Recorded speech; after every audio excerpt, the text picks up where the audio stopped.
So I'm sitting in the morning eating my breakfast that I've just purchased at the ruler store. While I was producing my pack and getting it set so that it wouldn't get rolled off, I noticed that a black man in a van was looking at me and he nodded at me. I processed that and tried to think about, while I was in the midst of creating my list in my brain, was that a gentleman that I knew? Should I be apologizing for not having acknowledged him? But I sort of just took it in like most people would that early in the morning. I hadn't eaten breakfast yet, and I'm not a really good functioner necessarily at that time in the morning. So I go and I buy my quick food. I come back outside, and God tells me in his prophetic way that that black man wanted to talk to me. And I kind of missed that, but what he realized was I was going shopping and that he would come back a little later, since the van was gone when I came out, to talk to me. God encouraged me to go down to sit by a light pole that I typically sit by to eat some food and have a timeout for me.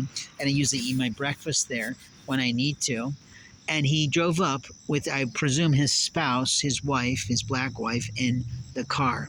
He put himself to the opposite of me, his wife closer to me. I presumed that she was there to inspect me, and he asked me some questions of could they buy me a hot breakfast. And I apologized. I said, no, I'm eating this marvelous, and I was sort of being facetious about it, but a little bit ironic, sandwich that I had bought to make on a hamburger bun because they were out of bread at Ruler. That was ham. I wasn't really enjoying it, but I was eating it and I was getting full. So I politely declined and said, no, I'm okay. But if you're really interested in helping me in any way, these are the things I typically suggest in my ministry. I usually suggest that people need cans of chicken and cans of iced tea. Now, the woman did try to show him that she was going to offer me $1, and I quickly was told by God to refuse because it was obvious that they are elderly and they don't have tons of money. And I usually do that at first to qualify the intent and the desire to really help me. And openly today, $1 doesn't go a long way, but that's not the point.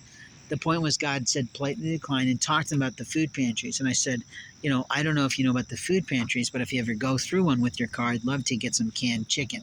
And that's what I said, and that's what I planned.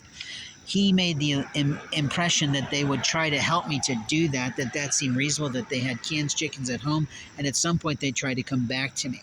I apologized for being, if that was difficult for him. I told him about my problems with my insoles because of the rain. I mentioned that I need a new pair of pants just because God said, go ahead and tell him I need a pair of 3830 men's professional jeans with cargo pockets because my pants, someone keeps cutting the holes in my pockets.